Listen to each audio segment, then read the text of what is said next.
Good morning पिला माने समस्त को पुणी थे स्वागत जनाऊँ गोटे नुआ क्लास रे पिला माने। तो पिला माने आज डिस्कसन करवा तुम इंपोर्टेंट क्वेश्चन गुड़िक जोटा कि तुम वार्षिक परीक्षा रे निश्चित रूप से कौन होची आसूची। तो समस्ते आशा करुँच भल भाव भिडियो अटेंड करनब। समस्त जो मैंने नुआ अच्छा निश्चित रूप से सेयार करने सेसन को जो मैंने जानी ना से सांग सहित निज सेयार करने। तो पिला माने 1 नंबर प्रश्न रुचि बाहरी आलोकर दैत्य प्रकृति क्या कहुए। तो आशा करुँच जो माने पूर्वर मध्य वीडियो देखिन यथाशीघ्र चैनल रे विजिट कर देखिपार समस्त सब्जेक्ट रो आमर वीडियो गुड़ी वार्षिक परीक्षा प्रोवाइड कर दि जाइए। निश्चित रूप से समस्ते कौन करन भलरे देखि नब। तो पिला माने 1 नंबर प्रश्न आसिला हारी आलोकर दैत्य प्रकृति क्या कहुए। देखि पाउछ उत्तर 1 नंबर आसी। तो आधुनिक क्वांटम तत्व अनुसार आलोक केवल तरंग नुहे कि केवल कणिका नुहे। पिला माने आलोक तरंग आ कणिकार दुईटी जाक गुण प्रदर्शन करे तेणु आमे ताऊ कहले आलोकर दैत्य प्रकृति बोली। आशा करुँच समस्ते बुझीपार पिला माने 2 मार्किया प्रश्न गुड़ी निश्चित रूप से परवर्ती प्रश्न को आसी बाहरी वर्तुलाकार दर्पणर वक्रता केन्द्र कहले कौन बुझा पिला माने। वर्तुलाकार दर्पणर प्रतिफलन पृष्ठ गोलक पृष्ठर गोटे अंशड़ा बुझीपार। तो जदि यहाँ आम देखिया गोटे वर्तुलाकार दर्पण तार जो पृष्ठटा अच्छी निश्चित रूप से पृष्ठ जाक अच्छी सेटा हूँ गोटे गोलकर अंशड़ा। तो वर्तुलाकार दर्पण जो गोलकर अंश होइथिबो से गोलकर केन्द्र पिला माने आर केन्द्र डिओ। तो निश्चित रूप से दर्पणर वक्रता केन्द्र बोली आमे कहि परिया। आशा करुँच समस्ते टिके भल भाव बुझिबो हैला कि वर्तुलाकार दर्पणटी जो गोलकर अंश से गोलकर केन्द्र को वर्तुलाकार दर्पणर वक्रता केन्द्र आम कहवा पिला माने। आशा करुँच समस्ते बुझी नहीं पॉइंट को आसीजा परवर्ती प्रश्न कौन दे परवर्ती बिटे पिला माने यह को साधारणतः सी अक्षर द्वारा चिन्हित करा जाए। जदि आम वक्रता केन्द्र दर्पण उपरे न थाए यह दर्पणर निश्चित रूप से बाहरी अच्छी बोली आम कहीपर। तो पिला माने जदि आम कहवा एटा गोटे वर्तुलाकार दर्पणटी तो यहाँ है तार कौन जो धार गुड़िक हूँ तार गोटे अंशड़ा निश्चित रूप से आर जो केन्द्र अच्छी तो सहीटा हूँ तार सी मन रखी नवा जोड़ा कह वक्रता तार केन्द्र निश्चित रूप से वक्रता केन्द्रटी दर्पणर ऊपर न थाए यह दर्पणर कौन थाए बाहर रोचे टे मन रखी नवा। समस्त आशा करुँच भल भाव क्लीयर हो जाइथिबो। परवर्ती प्रश्न जी बाहरी दर्पणर वक्रता व्यासार्ध और फोकस दूरता क्या कहुए आ मध्य संपर्क कौन देखा। पिला माने व्यासार्ध माने मन रखिया आर फोकस दूरता माने मन रखिया एफ। पिला माने आर आ एफर आमे संपर्क देखिया कौन दर्पणर जो गोलक अंश होता है ताकू से गोलकर कौन कहवा व्यासार्ध को वक्रता व्यासार्ध कहवा आमे मन रखिया मनकर एटा आमे नेबा गोटे वर्तुलाकार दर्पणटी है कि तो जो गोलकर अंश मन रखिया से गोलकर व्यासार्ध आम जदि से गोलकर गोटे व्यासार्ध ना तो पिला माने एटा हो वक्रता व्यासार्ध। किंतु दर्पणर पोल फोकस दूरता पिला माने एटा हो पोल पी एटा हो फोकस दूरता एफ। बुझीपार समस्ते बुझीपारुच। तो से दूरता जो पी आउ एफ मध्य जो दूरता अच्छी ताकू आम कह फोकस दूरता। बुझीपार परवर्ती जी बिटू तो पिला माने दर्पण रे वक्रता व्यासार्ध जोड़ा कि आम कह व्यासार्ध आर यार फोकस दूरतार 2 गुण अटे मन रखिया चित्र माध्यम बुझे दूची। जदि यहाँ आम ना गोटे वर्तुलाकार दर्पणटे है कि पिला माने यहाँ हूँ तार निश्चित रूप से वक्रता व्यासार्ध जोड़ा कि कह आर है कि तो निश्चित रूप से यहाँ हूँ आमर 2 गुण पिला माने दैट मीन्स 2f होगा 2f। बुझीपार तो तार केन्द्र रे हूँ कौन आम ना निश्चित रूप से तार आम केन्द्र रो बा पोल रो जो कौन अच्छी जोड़ी मु पॉइंट आउट करा हूँ एफ। बुझीपार तो यहाँ हूँ सी मन रखी ना। बुझीपार तो व्यासार्धटा सबुदिने 2 गुण फोकस दूरतार तो मन रखी ना टे फोकस दूरतार 2 गुण हूँ व्यासार्ध दैट मीन्स पीसी हूँ आमर आर है कि पीसी हूँ आमर आर आउ पी आउ आर हूँ सॉरी पी आउ आमर कौन एफ हूँ सेटा हूँ फोकस दूरता जोड़ा कि मु पॉइंट आउट कर। ଯାନ ଗୁଡ଼ିକର ପିଲାମାନେ ସାମ୍ନା ପଟେ ଗୋଟିଏ କଡ଼ୁ ଉତ୍ତଳ ଦର୍ପଣ କାହିଁକି ବ୍ୟବହାର କରାଯାଏ? 1 ନମ୍ବର ପଏଣ୍ଟ आइए हेरी ଯାନ ଗୁଡ଼ିକରେ ସାମ୍ନା ପଟେ ଗୋଟିଏ କଡ଼କୁ ଉତ୍ତଳ ଦର୍ପଣ ଲାଗିଥାଏ। ଯେତେବେଳେ ଆମେ କ'ଣ କରିବା ଗାଡ଼ି ଚଲାଉଛନ୍ତି ନିଶ୍ଚିତ ରୂପରେ ପଛରୁ ଯେଉଁ ଆସୁଥିବା ଯାନ ଗୁଡ଼ିକ ଆମେ ଭଲ ଭାବରେ ଦେଖିପାରି ଆମେ ଭଲ ଭାବରେ କ'ଣ କରିପାରିବା ନା ଚଲେଇ ପାରିବା। 2 ନମ୍ବର ବିଟି ଆସିଲା ହାରି ଉତ୍ତଳ ଦର୍ପଣରେ ସର୍ବଦା ସଳଖ ଓ ଛୋଟ ପ୍ରତିବିମ୍ବ ସୃଷ୍ଟି ହେଉଛି ପିଲାମାନେ ମନେ ରଖିବା ହେଲା କି। ଆଚ୍ଛା ଆମେ ଜାଣିଦେଲେ ଉତ୍ତଳ ଦର୍ପଣ ଗୁଡ଼ିକ ଯାନରେ ବ୍ୟବହାର କରାଯାଉଛି କାରଣ ହେଉଛି ଭଲ ଭାବରେ ଛବିଟିକୁ ପଛରେ ଯେଉଁ ଅଛି ଆମେ ଦେଖିପାରିବା ଏବଂ ତାର ପ୍ରତିବିମ୍ବଟି ସଳଖ ଆଉ ଛୋଟ ଯାହାଫଳରେ କି ଆମକୁ ଭଲ ଭାବରେ ସ୍ପଷ୍ଟ ରୂପରେ ଦର୍ଶନ ହେଇପାରିବ। 5 ନମ୍ବରକୁ ଯିବା ହାରି ପରିବର୍ଦ୍ଧନ ପିଲାମାନେ କ'ଣ?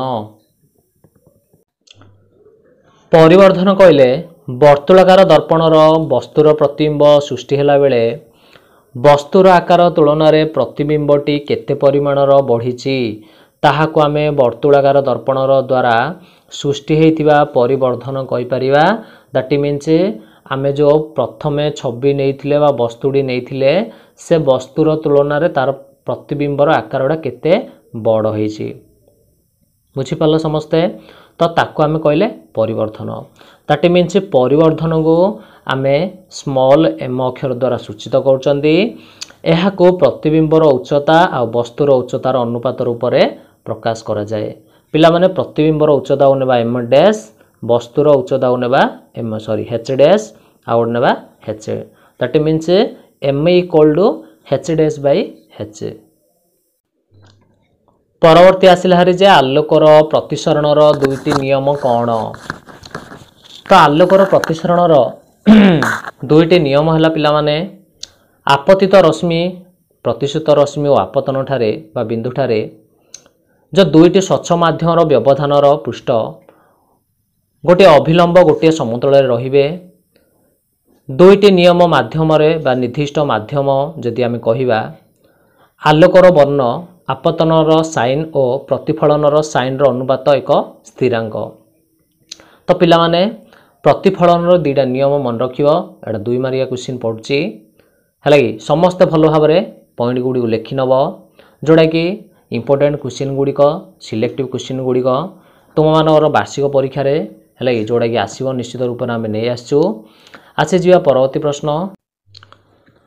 ଉତ୍ତଳ ଲେନ୍ସରେ ବସ୍ତୁ ଆଲୋକ କେନ୍ଦ୍ର ଓ ଫୋକସ୍ ମଧ୍ୟରେ ରହିଲେ ପ୍ରତିବିମ୍ବ କେଉଁଠାରେ ସୃଷ୍ଟି ହେବ ଆଉ ତାର ଆକାର ପ୍ରକୃତି କ'ଣ ହେବ ଦେଖିବା। ଯଦି ଉତ୍ତଳ ଲେନ୍ସ କଥା କହିବା ପିଲାମାନେ ତାର ଫୋକସ୍ ମଧ୍ୟରେ ଆଉ ଆଲୋକର କେନ୍ଦ୍ର ସି ଆଉ ଏଫ୍ ମଧ୍ୟରେ ରଖିଲେ ତ ନିଶ୍ଚିତ ପ୍ରତିବିମ୍ବଟି କ'ଣ ହେବ ବସ୍ତୁର ଯେଉଁ ପାର୍ଶ୍ୱରେ ରହିଛି ସେହି ପାର୍ଶ୍ୱରେ ହିଁ ସୃଷ୍ଟି ହେବ ମନେ ରଖିନେବା। ବୁଝିପାରିଲ? ଲେନ୍ସ କଥା କୁହାଯାଇଛି ସମସ୍ତେ କନଫ୍ୟୁଜ୍ କେହି ମଧ୍ୟ ହେବ ନାହିଁ। ଲେନ୍ସରେ ଅଲଗା ଆସିବ ପ୍ରତିଛବି ଆଉ ଦର୍ପଣରେ ଅଲଗା ଆସିବ ପ୍ରତିବିମ୍ବ ମନେ ରଖିବା। ପରବର୍ତ୍ତୀ ଆସିଲା ହାରି ଏହି ପ୍ରତିବିମ୍ବଟି ବଡ଼ ହୋଇଥିବ ଆଭାସୀ ହୋଇଥିବ ଆଉ ସଳଖ ହୋଇଥିବ ପିଲାମାନେ ମନେ ରଖିବ। ଲେନ୍ସ କଥା କୁହାଯାଇଛି ଏଇଠି ହେଲା କି। ଉତ୍ତଳ ଲେନ୍ସରେ ଆମେ ଜାଣିଛନ୍ତି ସଳଖ ନିଶ୍ଚିତ ରୂପରେ ଆସିବ ଆଭାସୀ ମାନେ ଧରିପାରିବା ନାହିଁ ତାର ପ୍ରତିବିମ୍ବକୁ ଆଉ ବଡ଼ ଆସିବ ଯେଉଁ ଛବିଟା ଆମେ ନେଇଥିବା ବସ୍ତୁ କ'ଣ ଆସିବ ବହୁତ ବଡ଼ ଟିକେ ଦେଖାଯିବ। ତ ଏଇଟା ଭେରି ଇମ୍ପୋର୍ଟାଣ୍ଟ କ୍ୱେଶ୍ଚିନ୍ ଗୁଡ଼ିକ ତୁମର ପରୀକ୍ଷାରେ ନିଶ୍ଚିତ ରୂପରେ କ'ଣ ହେବ ଆସିବ ସମସ୍ତେ ଟିକେ ଦେଖିନେବ। ପରବର୍ତ୍ତୀ ପ୍ରଶ୍ନକୁ ମାର୍କିଂ କରି ରଖିନିଅ ନିଶ୍ଚିତ ରୂପରେ ଏଇଟା 100% ତୁମର ପରୀକ୍ଷାରେ ଫ୍ରେମ୍ ହେବ। ଲେନ୍ସର ପାୱାର କ'ଣ ପିଲାମାନେ ଯେତେବେଳେ 2 କିମ୍ବା ଅଧିକ ଲେନ୍ସକୁ ଏକାଠି କରିଦେବା ତେବେ ମିଳିତ ପାୱାରଟା କେତେ ହେବ ବୋଲି ସେ କ୍ୱେଶ୍ଚିନ୍ରେ ପଚାରିଛି। ଆମେ ଜାଣିଛନ୍ତି ପିଲାମାନେ ଲେନ୍ସର ପାୱାର କହିଲେ କ'ଣ ଆଲୋକ ରଶ୍ମିକୁ ଅପସାରିତ କରିପାରେ କିମ୍ବା ଅଭିସାରିତ କରିପାରେ ତାର କ୍ଷମତାକୁ ଆମେ କହିଲେ ପିଲାମାନେ ପାୱାର। ତାର କ୍ଷମତାକୁ ଆମେ କହିଲେ କ'ଣ ପାୱାର। ପିଲାମାନେ ପାୱାରକୁ ଆମେ କହିଲେ P କ୍ୟାପିଟାଲ ଅକ୍ଷର ଦ୍ୱାରା ସୂଚିତ କରାଯାଉଛି ତାକୁ ଆମେ କହିଲେ 1/f ତାର ଆମେ ସମାନ କଲେ। ତ ଏଠାରେ ପିଲାମାନେ f ହେଉଛି କ'ଣ ଫୋକସ୍ ଦୂରତା ଆଉ ଜାଣିଲେ ଯେ କ୍ୟାପିଟାଲ P ହେଉଛି ତାର କ'ଣ ନିଶ୍ଚିତ ରୂପରେ ଲେନ୍ସର ପାୱାର। ତ ଆଶା କରୁଛି ଆସିଯିବା ପରବର୍ତ୍ତୀ ପ୍ରଶ୍ନକୁ ସମସ୍ତେ ବୁଝି ଯାଇଥିବ। କିନ୍ତୁ ପିଲାମାନେ ପ୍ରଶ୍ନ ତୁମକୁ ଦେଇଥିଲା ଯେ ଏକାଧିକ ଯଦି ଆମେ ପାୱାରକୁ ଏକାଠି କରିବା କ'ଣ ହେବ ना देख से देइछि नेक्स्ट एसआई एकक रे हम लेंस रो पावर को डायोप्टर बोल नौ जदी तो जदी P1 P2 P3 आमे असंख्य बा अनेक कंगरिया पावर कंगरिया एकाठी करिया तो समूह पावर P इक्वल टू कोन हे जो पिला माने P1 + P2 + P3 हे जो मन रखियो डी एडा एडा होची परीक्षार अति गुरुत्वपूर्ण प्रश्न डी समस्ते आशा करछि भलो हारे डी लिखि नै थियो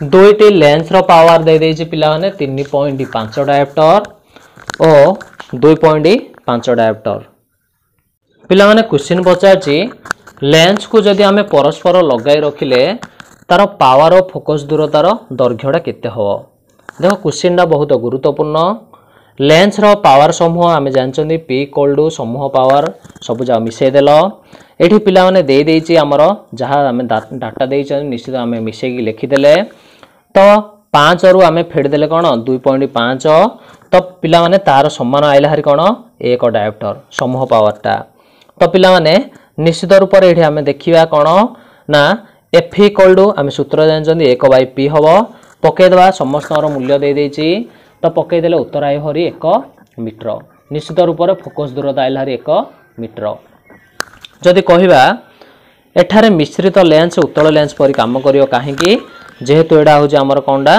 युक्त अक्षरा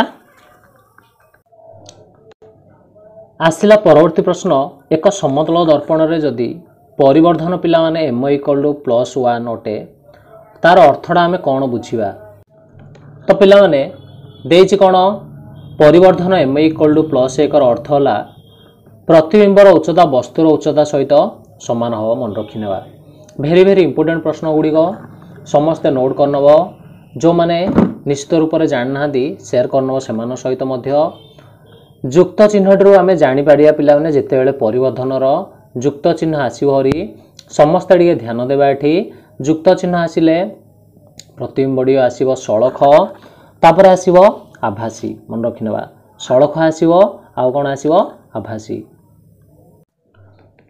गोटे लेंस रो पावर दे देछि पिला माने 2.5 डायोप्टर एहार फोकस दूरता दे देछि केते बोली पचारछि आ एहा की प्रकार रो लेंस बोली पचारछि आशा करछि प्रश्नडी समस्त बुझि पारथियो नोट करन प्रश्नडी भलो भाबरे तमरो निश्चित रूप रे परीक्षा रे मध्ये परि प्रश्न आसीबो समस्त डिए देखिनबो पिला माने पावर दे देछि सूत्र पके नबो देखो दे देछि P = 2.5 डायोप्टर तो P = 1/F सूत्र पके दबो F = हम पके दबा 1/P समाधान करनेले पिला माने 40 सेमी हमर उत्तर आसीबो हरि मन रहला तो फोकस दूरता हम पाइ गले 40 सेमी की प्रकार लेंस हम जदि कहिबा जेहेतु पिला माने जेहेतु मन रखिया लेंस रो पावर युक्त अछि तेनु एहा एक अभिसारी लेंस मन रखिबा एहा होचे एक अभिसारी लेंस तो आशा करछि पिला माने समस्त कोन हो जाइथियो बुझि जाइथियो तो बुझी जाला परे जदि केही मध्य वीडियो गुडी पूर्वर देखिन निश्चित रूप से माने विजिट कर देखि पारियो समस्त विषय वीडियो गुडी प्रोवाइड कर दिया जायछि जो माने नुआ छंदी नोटिफिकेशन ऑन करनियंतु प्री बोर्ड रो जतिय सब प्रश्न सहित तार उत्तर निश्चित रूप से किछि दिन परे गोटे दुई दिन मध्य रे एबे अपलोड करा जिवो आशा करछि समस्त वार्षिक परीक्षा जेपरि भलो हबो से परि आमे निश्चित रूप से प्रश्न सहित उत्तर गुडी प्रोवाइड कर दउछु तो समस्त को धन्यवाद पिला माने।